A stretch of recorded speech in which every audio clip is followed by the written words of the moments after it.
What's up, you guys? Sean Ross Sapp. Welcome to Fightful. It is October 30th, 2023. We are here for your Halloween edition of WWE Monday Night Raw post-show. We've got Denise Salcedo here with us. How you doing, Denise? I'm doing good. How are you? World's greatest dirt sheet boy. Yeah, I came to Halloween as a dirt sheet. I felt like, you know what? I dedicate my life to it, so I might as well. Denise, let me guess. You came as one of the goth kids from South Park. I came as a, what do you call it? Fuck. Damn it. What was the thing that Darby... An F-bomb, 1 minute in. Wait, what was the freaking... Remember the freaking line from AEW, the grown-ass man going through a goth phase?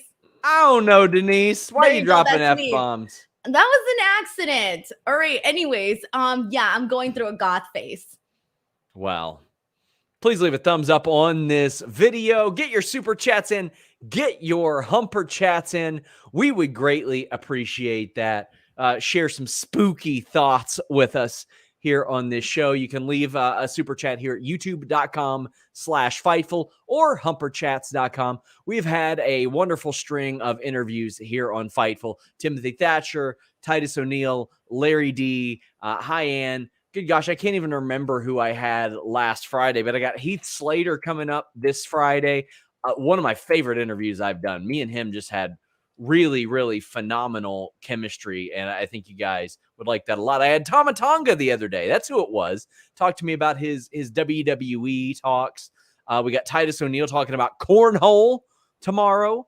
Heath talking about his free agency. We broke that news on Fightful Select. I will give myself a pat on the back for Fightful Select later on. We had just a whole mess of contract news there this weekend, but also Scott Edwards spoke to Hyann this weekend as well. FightfulSelect.com, best $5 in the business, best $54 a year in the business. We had a bunch of contract news this weekend. Heath Slater, now a free agent. Alex Hammerstone asked for his MLW release, the biggest star that MLW has ever had. And then we had reported that Lance Anoa'i, a member of the Samoan wrestling dynasty, has actually appeared on screen with Roman Reigns in the past, asked for his release. And both Alex Hammerstone and Lance Anoa'i confirmed our stories this past weekend. Alex Hammerstone has not been given his release as of yet, but Lance was. So, man, there's an awful lot to look at on FightfulSelect.com. We knocked a few out of the park there. Subscribe, just $5 a month, $54 a year. We would greatly appreciate it. Also, share the link of the show on social media. It goes a long way now that Twitter is just completely nerfing any engagement with any links whatsoever. Denise, it's Halloween. How you feeling? I'm feeling good. I love Halloween. I've been having the greatest time ever. And yeah, I can't eat any candy though, unfortunately, because I have bad. Oh my God, I just have the worst of luck. I can't have any sugar. Okay. It's like recently, it's a new thing. You know, I'm in my 30s now. Like shit just went down the freaking toilet. Like things are, I'm breaking down, Sean. Like there are things like, you know, I have to take vitamins now. You should have been taking vitamins. I know. But I was, young once and just like living life on the edge. And now I got to, do all these things or else I fall apart. So I'll be jealous of everybody who's eating candy. We got to get you some of that AG1. Bad Robot 2342 says Denise is dressed up as someone who messes with monetization with her F-bombs. The unmonetizer. Have a safe and happy Halloween. Have you ever even gotten unmonetized once because of me? You have not. I can guarantee it. It's more for sponsors, Denise. It's more a sponsor request asking us to not drop F-bombs. Well, then you should have said something. You keep blaming it on the monetization. When have I...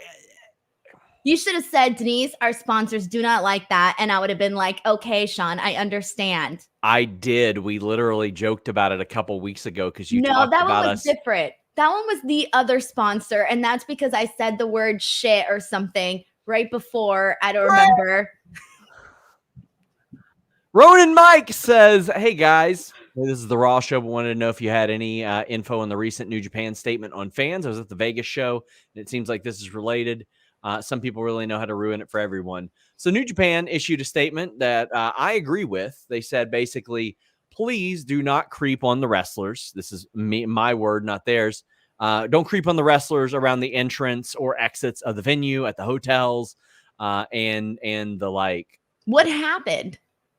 That I don't know the specific instance. I'm going to find out, but this has long been a problem in professional wrestling where people wait at airports and wait at hotels and any number of those things. I was at a talent hotel doing interviews one time, and I had saw where a lot of people had figured out, oh, we can just camp out by the elevators and wait for the wrestlers to get off the elevators and then kind of ambush them, so to speak, for autographs and all that type of stuff. Like, listen, I know there are some that mean well, but there are a lot of company approved situations. And I know there'll be people that say, well, some people can't afford that. Maybe it's best to sit some of that out or go to, if they do hold free events as well. There are meet and greets that are around that area. I just, the airport, the hotel ain't for me. Not my type of thing, man. Like, I just don't think that's appropriate. So I'm glad they said something. Apex says, Denise pulling a DX with those swear words tonight. Yeah. And by the way, AJ Tripp says he did Denise like 4 months ago. I did tell you that 4 months ago. Okay, well then you know what, Sean? How about this? How about you actually, I get some sort of punishment, huh? How about you give me Listen, I don't know, a month off? Listen, you look like you're about to get, you look like you're about to give somebody some punishment, Denise. So I don't really want to suspend me. I don't care. I'm sure. You want to complain about me? Then you bring somebody else in on this show. Okay. And that's I will walk out. I hereby suspend you from this weekend's Crown Jewel post show. You know, Meet Normus says this is for Mommy Salcedo's swear jar. Denise, you have the same collar that my dog used to have. Congrats. Hey man, I got this at actually, did I get this one at Hot Topic? No, I might have got it at Forever 21. I got it somewhere. I forget where I get stuff. Catch fan 69 says question about injuries in the women's division. Tegan Knox's injury legitimate? I will find out. It says Katana was supposed to have a main event match, but she's injured. Working on that one too. She was supposed to have a main event match or a match on main event. And Catch fan asked if Katana was injured in the match against XIa Li. She was scheduled. I don't know if she actually had it or if it switched up. But at K775 asked if I found out what happened to Tegan. No, I'll be finding out about that this week. I was going to wait and see if they were on this show. But since they weren't, and that seems to be a thing that it had been a recurring theme, seeing them on the show. So not seeing them on the show was a little bit surprising. Andrew Adams says, did you see my tweet earlier where I reported an exclusive of Logan Paul suffering a cut on his finger? The family I edit for on YouTube ran into him at the airport. They've been good friends since Vine. Well, I hope he's all right and can do the match and appropriately this weekend. Thanks for passing that along. Apex Caliber says Sean should start a swear jar for Denise. Well, we did at one point, but it was the opposite. So when COVID started, we were like, this is your fault.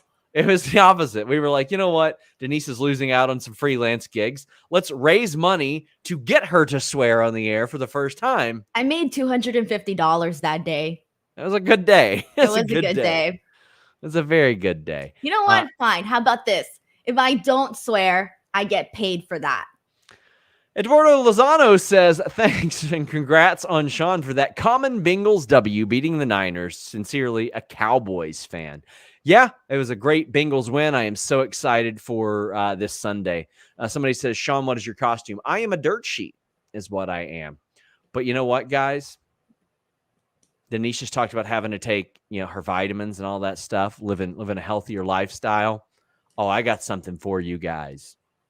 Factor. Just before I hit record on this, I lucked out. I was going to start my day late, cook some lunch. It was going to set me behind even further. You know, I could order some food depending on where you are at any given time. But then I saw my Factor box was here. Factor, America's #1 ready-to-eat meal kit, can help you fuel up for breakfast, lunch, dinner with chef-prepared, dietitian-approved, ready-to-eat meals delivered straight to your door. I'm about to eat that chicken parmesan. If you're too busy this fall to cook but want to make sure you're eating well, with Factor, you can skip the extra trip to the grocery store, all the chopping, prepping, cleaning up, all that stuff too. If you've got a tight schedule, man, it is the best. If you're looking for calorie-conscious options during the busy season, you can try delicious dietitian-approved calorie smart meals. They've got lunch to go. They've got gourmet plus options. They've got all kinds of things. Even fall flavors like cranberry, pecan chicken, apple Dijon, pork chops, ready in just 2 minutes. They'll satisfy those fall cravings during that busy season. Plus breakfast, apple cinnamon pancakes, bacon and cheddar egg bites, potato, bacon, and eggs breakfast skillet.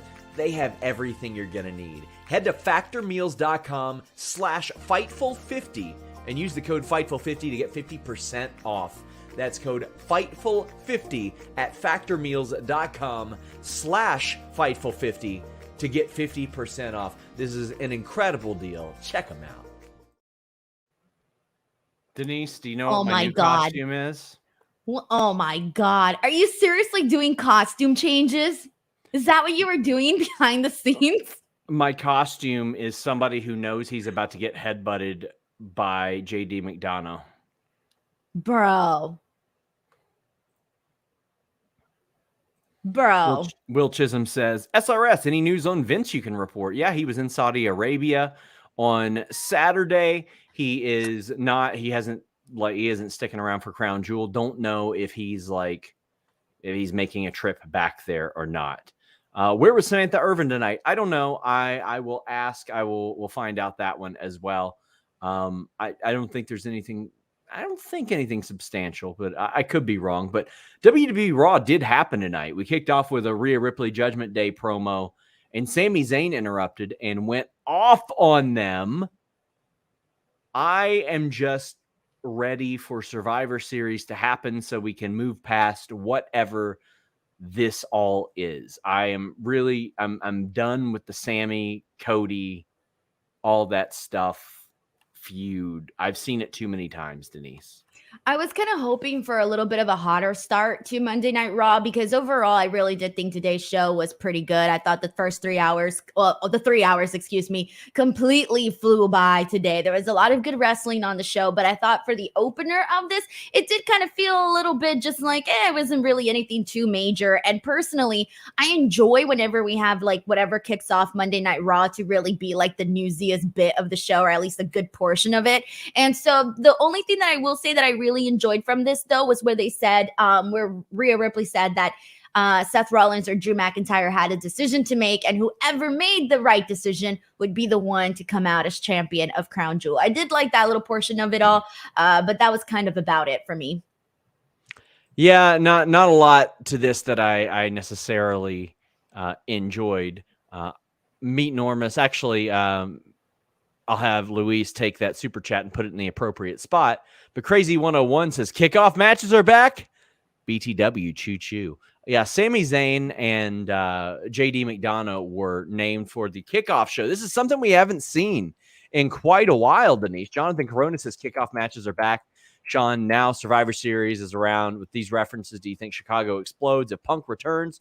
Or do you think fans will be disappointed if he's not there? They should not be disappointed if he's not there. Not everything is a CM Punk reference. CM Punk has cut a lot of promos, and at some point he has said almost everything. So just go and translate. Just go and transcribe every CM Punk promo ever, and I'm pretty sure we'll start matching some words. He said the one time. Yeah, exactly. Dominik Mysterio defeated Ricochet. Later on, Ricochet is granted an opportunity to gain an Intercontinental title match, but he says he's not done with Dominik. Ricochet ends up losing because the numbers game is too much for Ricochet. But these are the type of people that Dominik Mysterio should be working. Experienced, great in-ring workers that can help make him better. You knew that Dominik was going to win this match because they got to keep his momentum going. And with Ricochet, I don't know what necessarily their plan is there. I do like that Adam Pearce was like, listen, I know that you lost, but I'm not dumb. I see why you lost. So let me make that up to you. Because within the context of this show, Denise, Adam Pearce has to compete for the satisfaction of his superstars, or else Nick Aldis is going to take him away. Yeah, that was something that they did last week that was enjoyable. But speaking of last week, one of the things that we were talking about was the Ricochet Shinsuke Nakamura match. And I remember saying that I thought that Ricochet should have won that match. And we all know why Shinsuke won. But as of right now, it seems like, yeah, we're getting these Shinsuke promos, right? But they're not really, as of yet, leading to anything specific. I would have really liked to see Ricochet pick up that victory. I would have loved to see him go into this match coming off of a good victory so that if he took the L in this one, it wasn't going to be so bad. But now it's just like consistent L's for Ricochet where I feel like, come on, like give the dude something. And I think last week, like the actions of this week made me feel even more about how I felt that he should have won last week, honestly, because I feel like, for example, when they put him in this match with Logan Paul, right? It was supposed to be like this big thing because Logan Paul's this big celebrity. And going from there, part of the big problem for that was we had not really been exposed to Ricochet in a feud like that before. And so instead of, using whatever sort of momentum he got from that Logan Paul situation, they could have used that and again worked it into this whole thing with Shinsuke, and they didn't. They didn't do that. So once again, Ricochet is just Ricochet, nothing more, nothing less on the show. And that sucks because then when they put Ricochet in a big spot, all you're going to remember is, well, he's constantly taking L's. Never throw him a bone. And given the fact that right now is what they're doing with Shinsuke, he's just coming out and doing, not even coming out, but having those little vignette promos. I think they could have given Ricochet last week that win. Yeah. I just want them to get something really going with Ricochet. I want the win-loss record to reflect how incredible he is in general. And that's not what I see. Tunda says, I don't know what's worse, watching my Miami Heat lose or today's Monday Night Raw. This is so frustrating, Sean and Denise. Sorry. I'm sorry. That sucks. NBA season is very young, though. It'll be okay. Juan Ortiz says, is Sean dressed up as a dirt sheet? I was. Should I do another costume change, Denise? How many do you have? Well, hold on.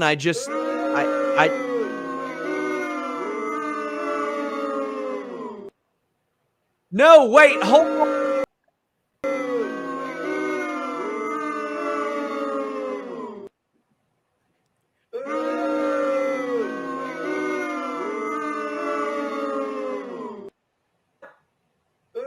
No, these are natural boos. Wait, why did the boos just stop like that? Are you what Dominik? Happened? What happened? Are you Dominik? It took me like at least a good amount of time to get that one. You know what I thought you were first doing? At first, I thought you were trying to be those like people that really suck at promos and can't handle the heat whenever they get it. It wasn't until you said the boo line where I was like, oh wait, he's Dominik. Look, we don't got piped in boos. They're real. There's people sending footage to us right now proving that the boos are real. They were not piped in whatsoever. Speaking of, I do want to say, I'm very glad WWE did not pipe in boos tonight. So for those of you that were dumb last week, we talked about how they piped them in over the broadcast. That didn't happen this week, and Dominik doesn't need it. So I'm very, very glad they didn't do it. No, because the people want to boo Dominik. Like, they don't need to pipe it in. Exactly. The people have a good time going in and booing Dominik. Everyone knows that if you're in the crowd and he comes out and he starts talking, you're going to boo extra loudly. Like, people love to boo. We saw a bunch of videos to promote the women's title match for everybody. I thought these were very useful. I just think that the use of videos in general are very, very helpful. Like it adds another element to Shayna Baszler and Zoe Stark and Nia Jax without them being on the show in a traditional manner. Good. I'm glad they're doing these. They've got the talent to do these. They've got interesting stories, especially in a produced setting like that. They can cut good promos. I just love the way that these are being used. We saw Nakamura saying that he's waiting for his next challenger. Later on, we saw a phenomenal Drew McIntyre video. Unreal. These videos go such a long way for me, Denise. We even got a Candice LeRae one. That one was the one that took me by surprise. I was like, what? They're giving Candice LeRae a video? What is happening here? And now I get why they gave her the video. We'll talk about that more later, but now I get it. But it was still caught me by surprise. So what did you think about these videos? Like, did you think that they effectively promoted their upcoming matches? I know Drew's did. Drew's definitely did. That one was the very best. But for the women, we were treated like really well to some of these world title videos, like MJF's and Kenny Omega's the other day was unbelievable as well. Go out of your way to watch that if you haven't. But man, between that and this title match video, one of my favorite things about Drew's was he said that Seth Rollins is willing to break his back to keep that title, and I'm willing to break his back to take that title. Just unreal good stuff for the Drew thing. And I thought the other ones for the women's title were completely satisfactory and did what they should have done. Yeah, I like that they did that because we already got all of the women in the ring last week. So I feel like this was just a nice way to kind of, rehype each and every single one of them individually without having to do what they already did last week and have to, run it again just because we're in the week of Crown Jewel. So I thought this was all right. This was cool. Denise, should I do another costume change? Bro, you know what you remind me of? Those like award show hosts that come in with like 40 different changes. Now we just need some presenters. Check it out. I am the ring after Seth Rollins curb stomped JD McDonagh's head into the mat. You know what, Sean? One of these days, I want to hop into your little brain and figure out what's going on in there when you come up with these things. I can just imagine you already. That ring didn't stand a chance. Ideas. That ring just cooked. Look at that thing, just obliterated. So Seth Rollins defeated JD McDonagh. It was a good match. Nobody's going to talk about JD McDonagh not being good in the ring. Phenomenal match. You knew that Rollins was winning this, obviously. Like, foregone conclusion, no big deal there. But one of the things that I liked about this was JD McDonagh is doing everything that he can to join Judgment Day. He is doing everything that he can. Before this, Seth Rollins cut the promo, and he drops a line, of course, that got some CM Punk references. He is like, "Oh, cry me a river, Drew." Oh boy. As soon as I heard it, I went, "Oh," and then I fired off an engagement tweet. But the promo before, the match after, I thought also effective because Drew's not there. Seth has no real fear of saying anything. The only negative about this is when they sit there and they're like, Seth Rollins at this breakneck pace. And then they also said, for the first time in 4 months, Seth Rollins is wrestling on WWE Raw.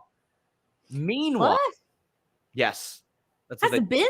No. Right? Wow. No. Has it been 4 months? I think it's been 4 months since he's probably had a one-on-one match on Raw. I was about to say that can't be right. What is happening? He wrestled in a tag match in August, beginning of August, tag match in July, tag match in July. It's been since July 3rd since he had a singles match on Raw. Damn, bro, that's our world heavyweight champion. So that isn't necessarily a breakneck pace when we're like, okay, well, at the beginning of October, MJF wrestled The Righteous 2-on-1. He wrestled Juice Robinson. But hold on. The whole thing that Seth Rollins was promoting when he became world heavyweight champion was that he wasn't going to be like Roman Reigns and only be wrestling sporadically. Of course not. But still, I'm just throwing that out there. Yeah. But I mean, like, you've got the guy on the other show whose whole gimmick has been like not doing that, and he's defending the Diamond Ring and the AEW World title and the ROH titles and trying to even get his physical title back. And they're not mentioning that on the other show on AEW. So I'm like, he's like under the radar doing the thing that Seth Rollins is saying that he's doing. But there was a Roman name drop later on. There was a Roman name drop in the Tyson Fury, Francis Ngannou last round when they talked about Superman punches. And they said that Roman Reigns is somewhere smiling. I was like, damn, I didn't expect that. But Rollins over McDonagh, we knew that this was pretty much the route. What'd you think of the promo? Well, I'll be honest with you. I didn't think too much about the promo. I thought that it was a pretty straightforward one. Nothing that really spiked my interest on that one. I think that when it comes to, I was really, really supportive of Seth Rollins as champion, really. And I've been liking all of the stuff that we've been seeing on the premium live events. But I am a little bit ready to kind of shake things up just a bit. And at first, I know there was a lot of people on social media saying they were kind of bored of Seth Rollins as champion. And I was in disagreement with that. I thought part of the reason was because he had been in such a long feud with Finn Balor. Then he was in such a long feud with Shinsuke Nakamura. And now I feel like it's starting to kind of hit me a little bit where I would like to kind of see just something a little bit more fresh there for Seth, because he was the champion that, like, when he became World Heavyweight Champion, I truly felt like, okay, we're going to get the kind of champion that we want to see, you know, like your Gunther type of champion, but with Seth Rollins, obviously a little bit different, but something similar. And I don't know if we've necessarily have gotten that. And now you mentioned the 4 months thing, and it's like this glass shatters inside my head where I'm like, shit, yeah, all of the matches that have been floating around in my head for Seth Rollins as champion have all happened at a PLE, and I didn't even realize it until you said it. And so now I'm looking at this and I'm going, what are we doing here?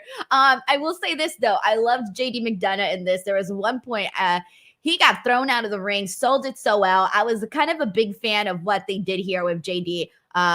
So for me, again, a straightforward match, not too many fireworks or anything like that, but it was perfectly fine.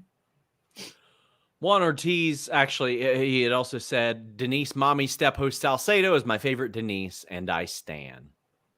Thank you. I appreciate it. I got the HS, by the way. Hollywood Salcedo. Will Chisholm says the Drew promo was great. I like the Seth promo, but also saying we all had it bad in 2020. He did. But I mean, I think that within the context of the story, it's okay for Drew to share the things that bothered him as well. Like, because we were all talking about it. We were all talking about how Drew McIntyre kind of got screwed, having the best moments that like every pro wrestler dreams about happened to him in the freaking Thunderdome era. Like that sucks. And when Drew said that, I didn't look at him minimizing anybody else's, you know, lives or anything like that. By the way, guys, the Superfan documentary with Vladimir. Have you seen that yet, Denise? I haven't seen it yet. No. Ooh, it's good. It's good. It's very sad as well. But oh, really? Okay. Yeah, it's sad, uplifting, a lot of things. He's a very, very pure soul. I'll watch it tonight. Yeah, I love WWE documentaries, wrestling documentaries in general. This one is a really good watch. It's about 40, 45 minutes. I think it's like 37 minutes actually, but definitely worth you guys checking out. It's very, very good. And he seems like a wonderful person. Did you ever watch the Angle one?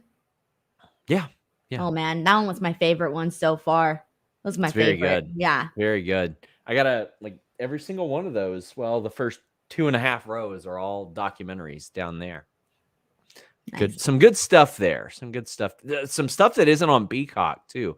Like WWE had an Undertaker documentary like in 2000 that nobody has seen. So there's a whole lot of stuff that's out there that I'm hoping WWE will resurface one day. To be honest, with the Peacock, I don't think I've searched anything that wasn't like expected to be on the app. So I didn't even realize if they were like missing what they had originally on the network. Because on the network, I just felt, how do I explain this? But I felt more freedom to explore.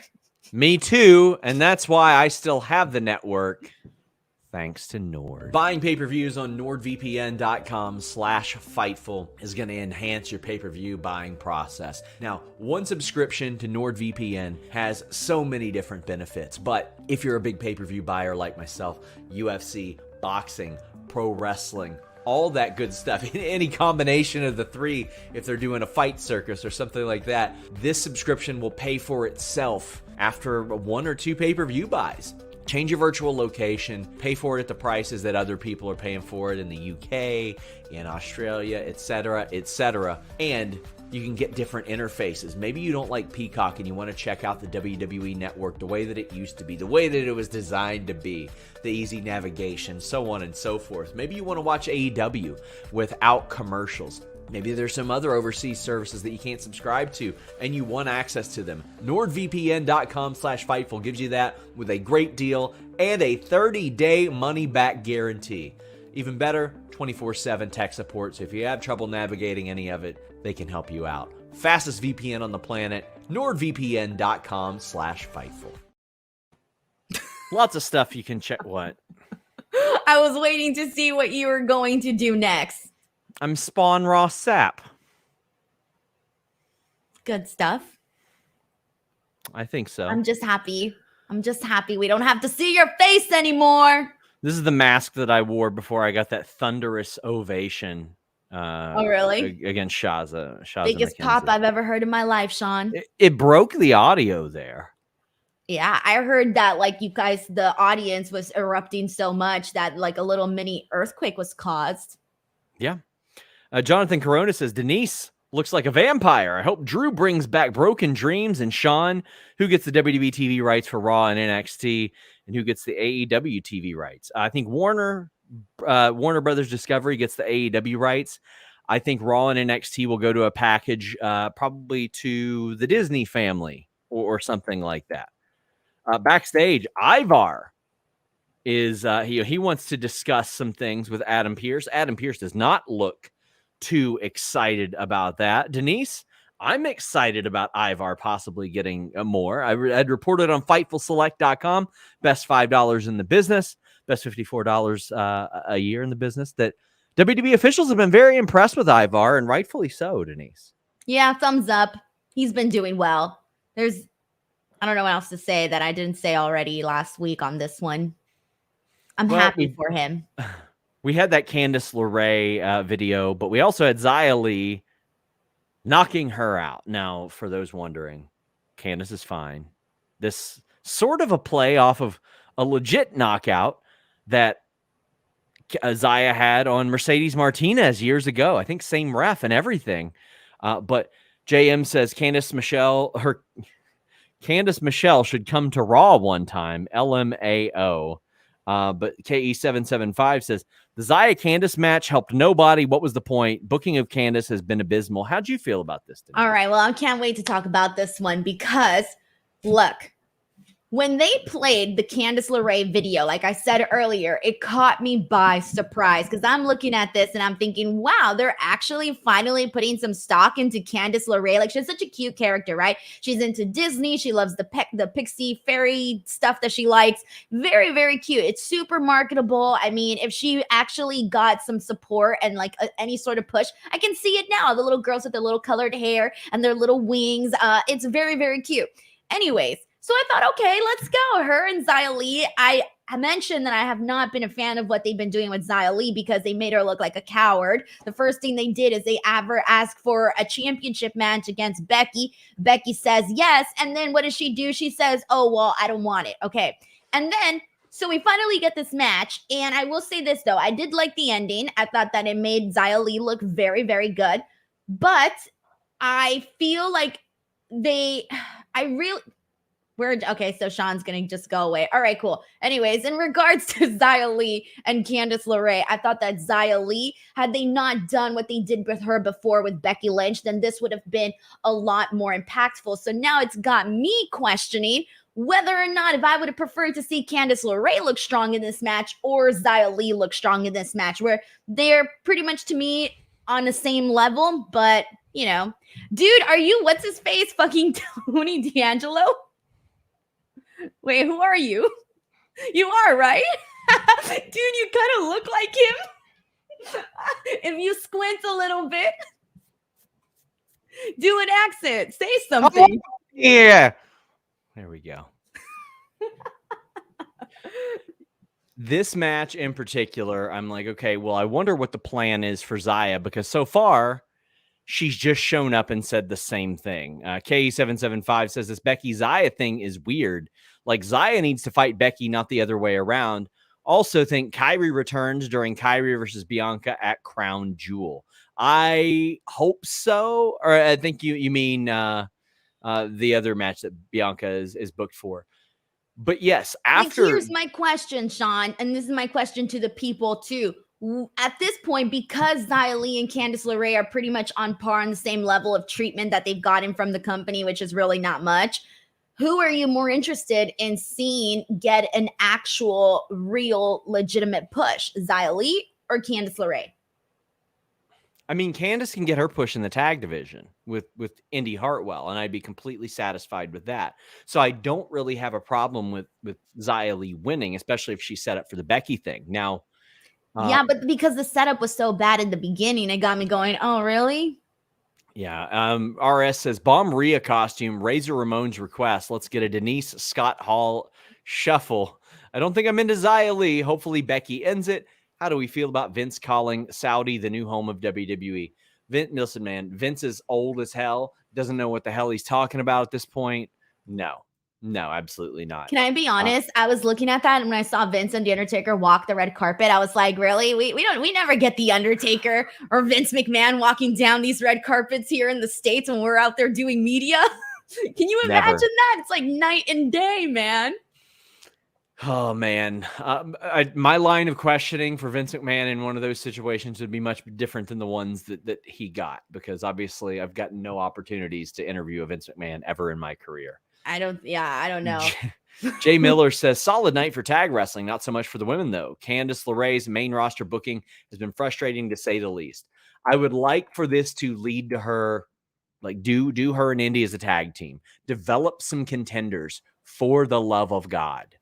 This match left a lot to be desired, though, for sure. I gave up already, man. This tonight told me everything I needed to know about.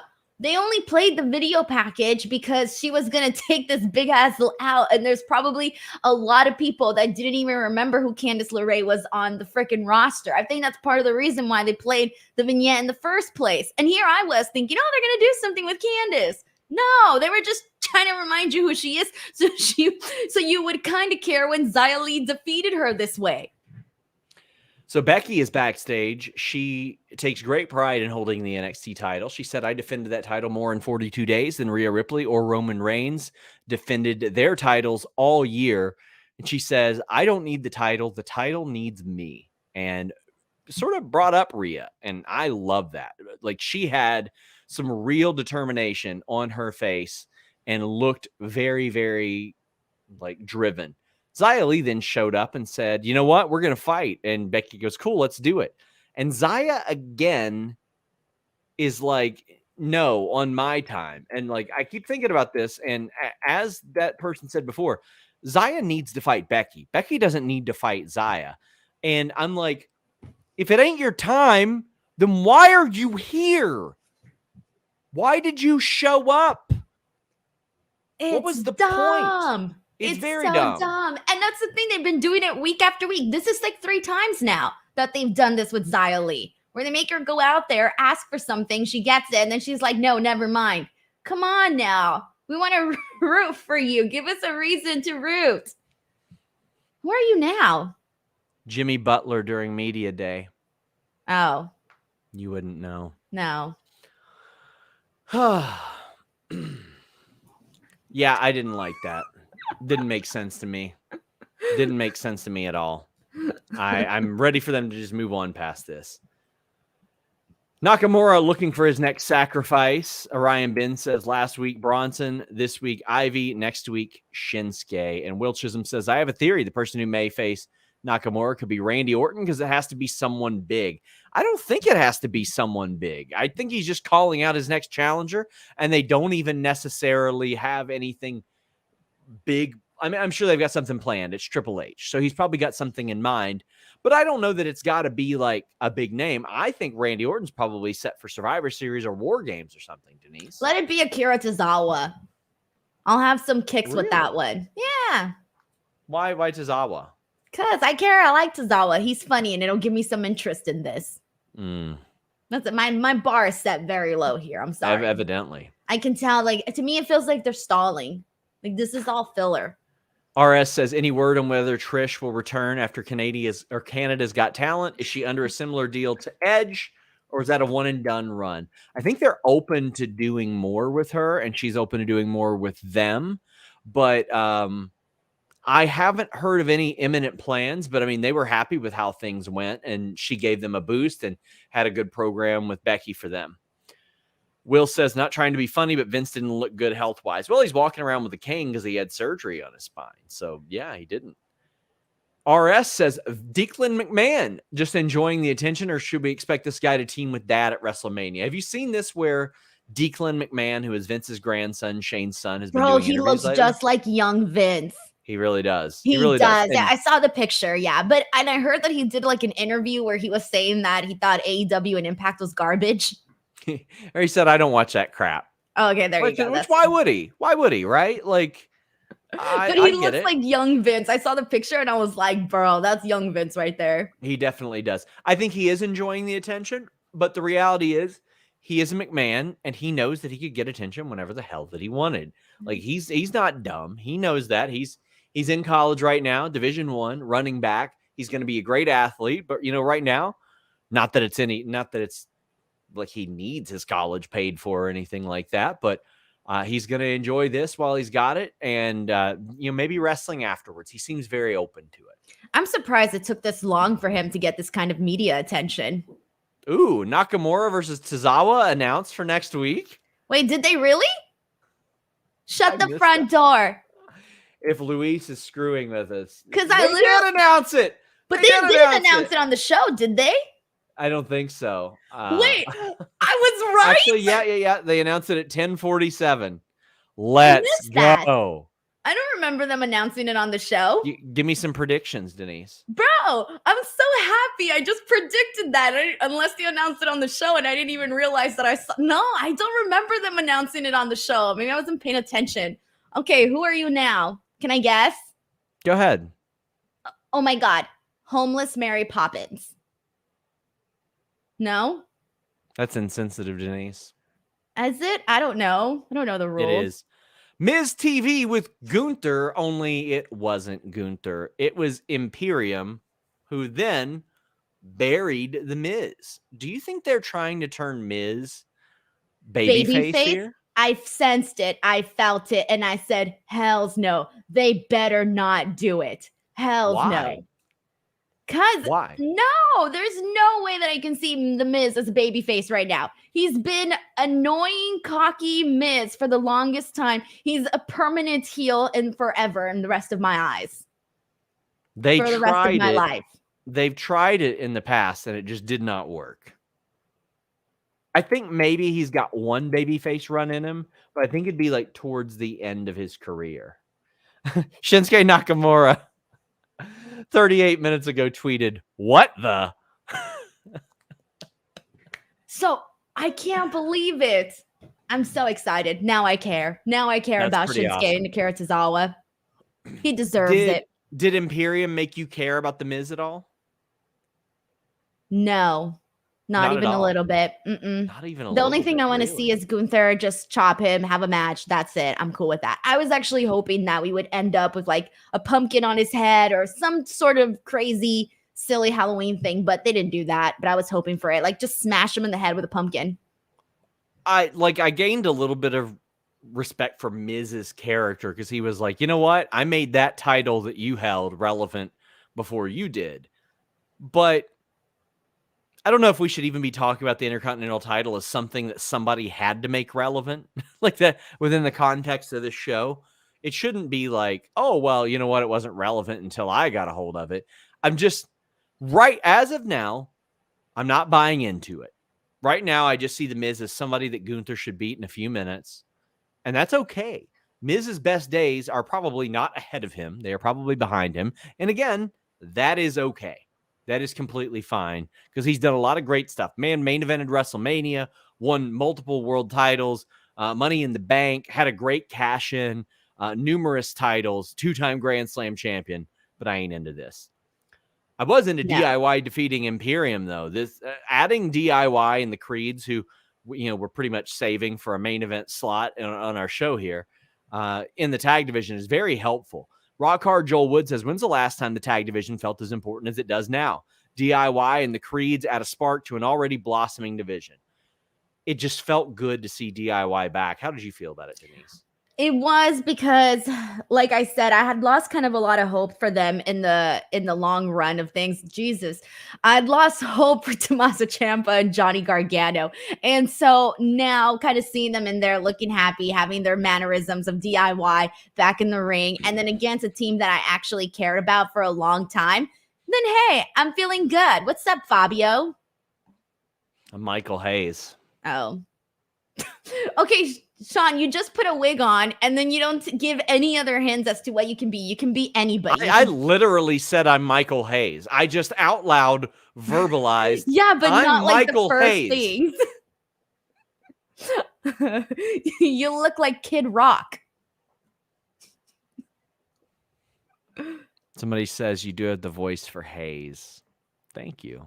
Thank you, I think. Did you see where the entire women's roster dressed up? I saw that, yeah. That was good shit. So I said I'm Lexus King.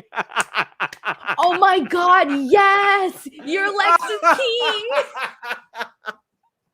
Yes! That's exactly it right there, Lexus King. Somebody says Taylor Swift. So funny enough, this was the wig that I bought to do my Taylor Swift costume on the show. Is that the one you wore that one time? Yeah. You still have it, Sean? You've moved since then. You took the wig with you? Denise, I think it's pretty clear that I've got a box full of costumes right next to me. So why would you do that? Like, I can't imagine moving from house to house and not throwing things out that you don't ever really need. Like, unless how often are you using this wig, Sean? Denise. All right, who are you now? Let me see. Lance Storm? Yeah, pretty much. Oh, are you really? Okay, no, cool. Absolutely not. I'm just a Canadian. Oh, okay, fine. All right, Sean, I'm getting tired of having this solo shot on me. I'm just going to sit here because I feel like I have to stall for time while you're doing your changes. Are you a penis? Yeah. Or are you the guy from the Goonies? I could be any of those. This is actually a Conehead costume. Oh, okay. I wasn't sure if you were what you were there. Why do you have this stuff just for fun? I've got a lot of them, man. I've got so many like wig hairs all over me. Jesus Christ. Anyway, two of my favorite things on this show. Chelsea Green and Piper Niven's costumes. Yeah. Incredible. They must be seen to be believed. I'm gonna put a picture up here. It was just so fantastic. It was Chelsea Green hair that did it for me from Piper Niven. Yes. So they dressed as the Hart Foundation, complete with Chelsea Green doing the curly hair and Piper Niven dressing as Jim Neidhart. Now, they developed a little story online for this match because there's this picture of the SmackDown invasion years ago where it looks like Natalya is grabbing I saw that. Zack Ryder's dick. And Zack Ryder tweeted it and said, long-term storytelling. And Natalya's assistant said, well, if you look back at her record, she's always been susceptible to a small package. And the tweet went viral. Yeah, I saw that too. Viral. It was incredible. Listen, this plunder match was stupid and dumb and bad, and I loved it. I loved every bit of it. Candy corn and pumpkins, and then pulling up a thing, and Nikki Cross's head is right there, and Chelsea drops the pumpkin onto her own head. She had fallen through a table. I love all of this stupid bullshit. This is the type of dumbass stuff that I love watching in wrestling. My favorite thing was Nikki Cross being in the table and like Chelsea putting the pumpkin, taking out the pumpkin, and then at one point she spooks herself so much that the pumpkin thing falls on her head, and she reminded me of Monica and Friends when she had the turkey on her head and she's just like going around. Yep. And so that's what Chelsea Green did, but with the actual pumpkin. I thought that was really great too.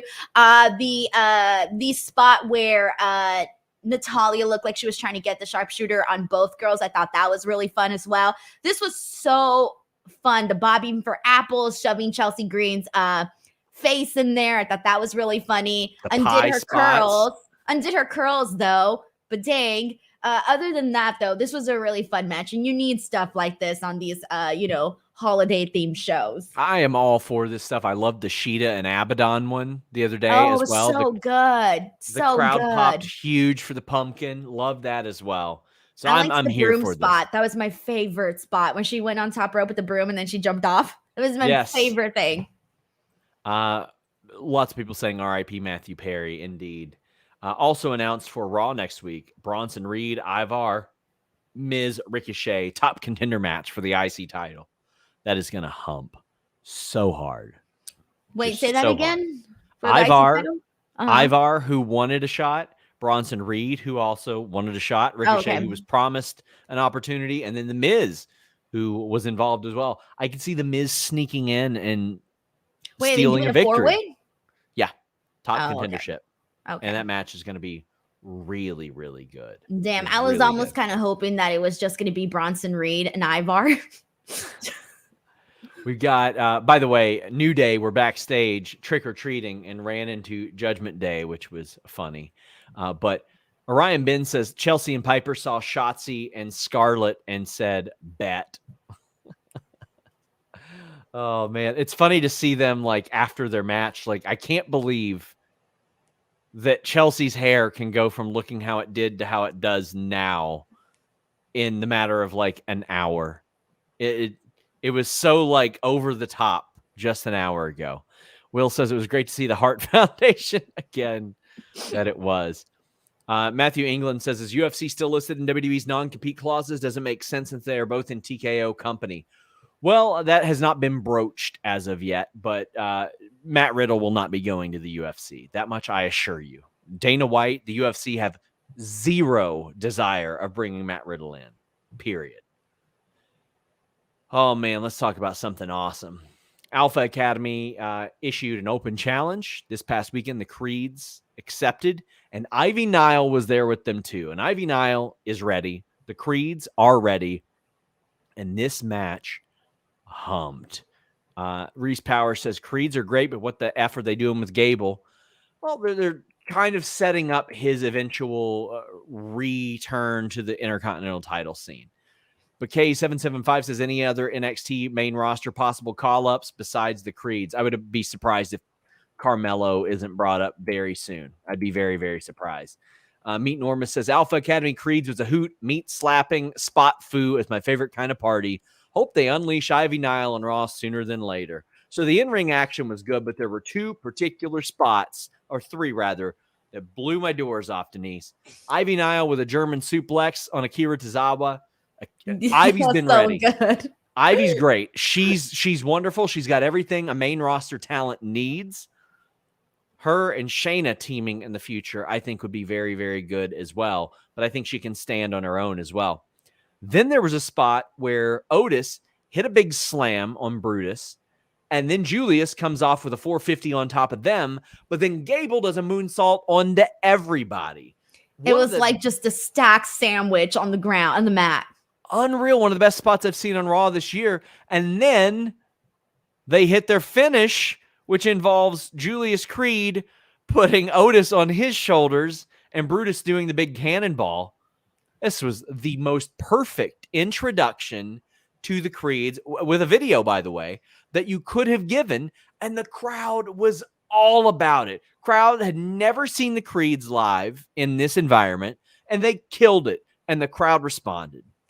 The Brutus ball was incredible, especially because they let Julius really, really hold Otis and keep him up above his head for quite a good amount of time. So you had plenty of time to kind of soak in Julius's power, because that's the thing about Julius and Brutus is that they are freak athletes. They are freak athletes is what they are.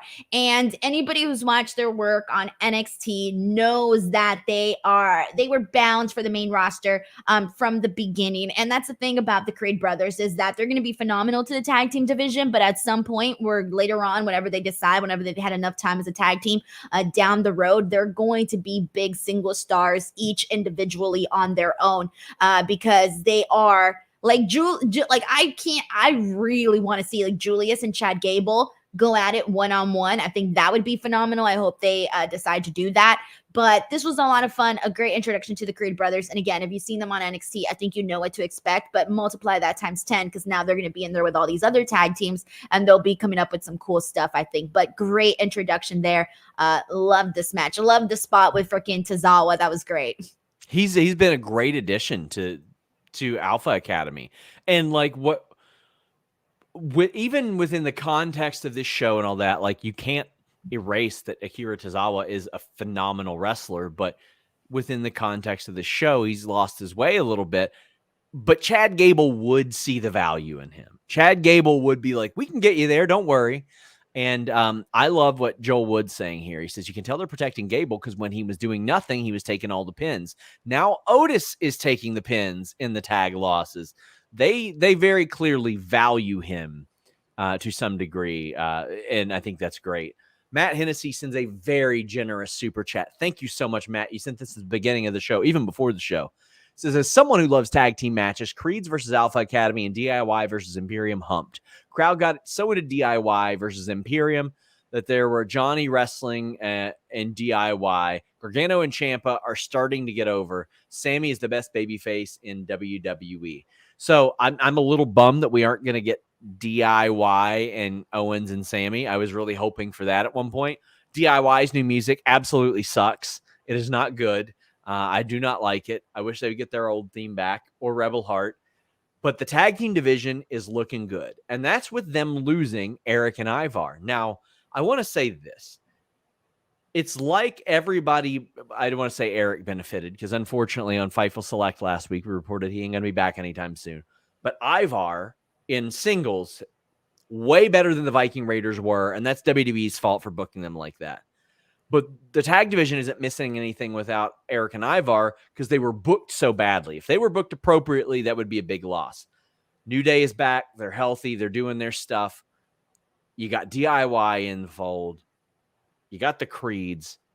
Things are looking pretty good right now. I would love to see, honestly, Humberto and Angel back on Raw or SmackDown as well, like doing something substantial. But I'm liking the way things are right now. It's hard to say because, right, you never know, like with teams that they've treated not so well in the past, you don't know really what to expect from that. Like, I almost want to see them just, I think Humberto and Angel right now are like okay on NXT. Like, they've only really done so much with them even there to begin with. Like, their first major match is happening this week. So, you know, it's not like it's been great over there on NXT for them, but I am hoping, I have a little bit more hope that they will do a little bit more over on the NXT side of things. But yeah, they really need to stack up their tag team division, and they really added like a whole lot right now with the Creed brothers, and they're going to be a fan freaking favorite. Point blank. I would love for like them to eventually, Humberto and Angel, to get offered LWO spots and then not accept them and start a little feud there, but then kind of align with Dominik post Judgment Day and sort of be his guys. I think that would be kind of cool, because by then they're going to break Dominik away and he'll be doing his own thing, but that'd be way down the line. Matthew England says we still need Gable to beat Gunther at Survivor Series. I don't think that's going to happen.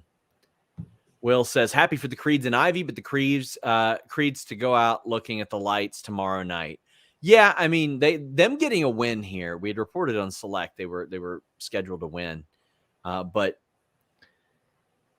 it's one of those things where it's okay if they lose in NXT. It's not a big deal. It's not anything negative. They got to do it, and they'll move on to Raw, where they picked up a big win.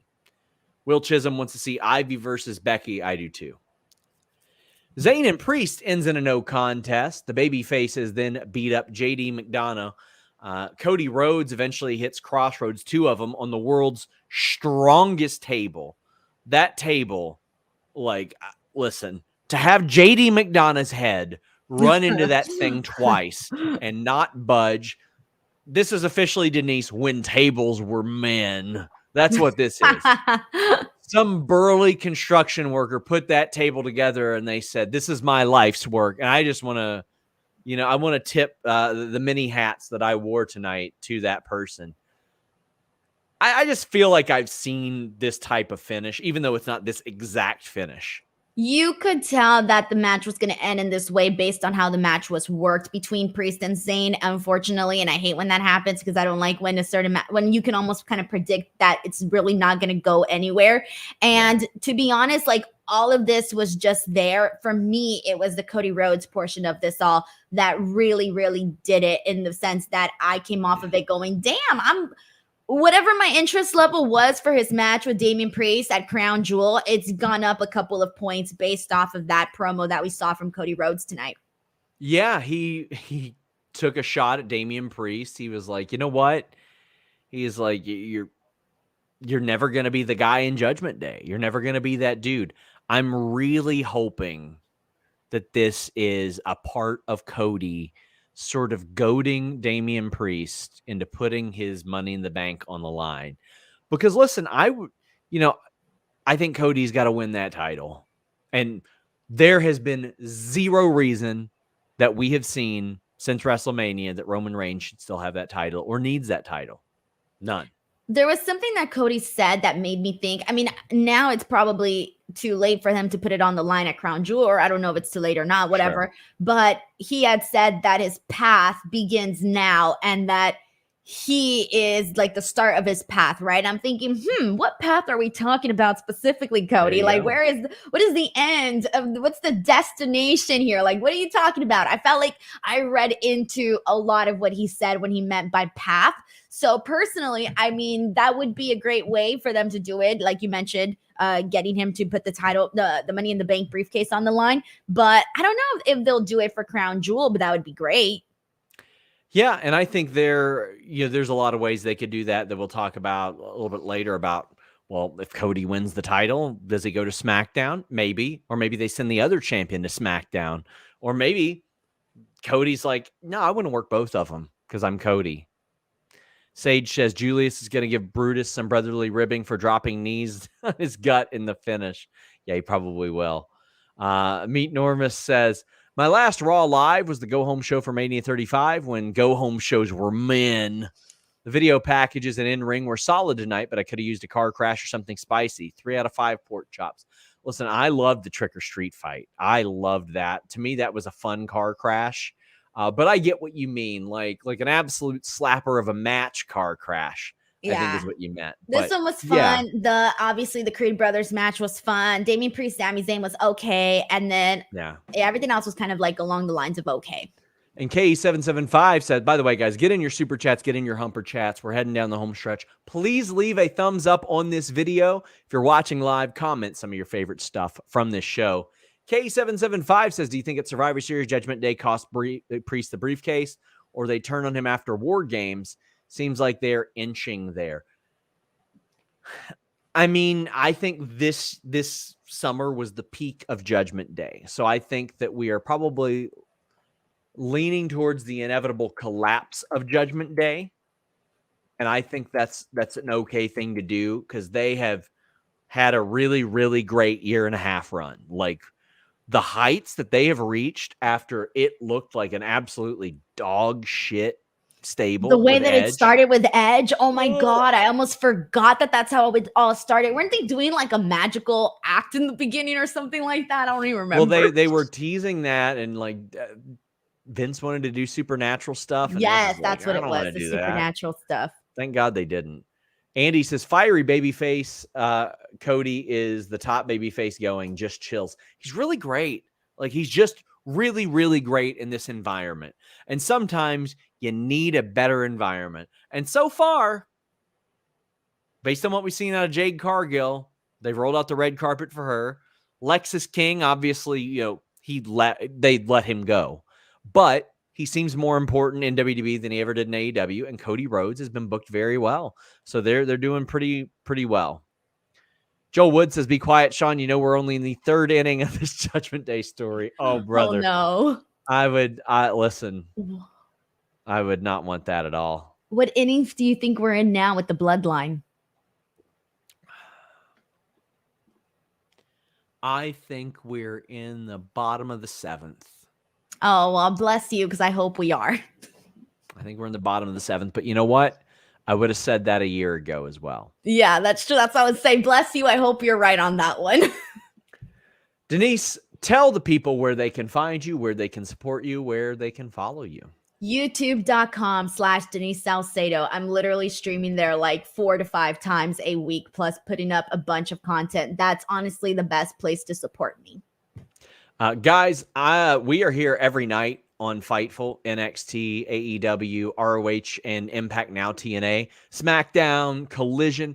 This Saturday afternoon, I will be here for a Crown Jewel post show. Make sure you guys check it out. If you didn't get your question or statement read on the air, you didn't send in a super chat, but guess what? I got good news for you.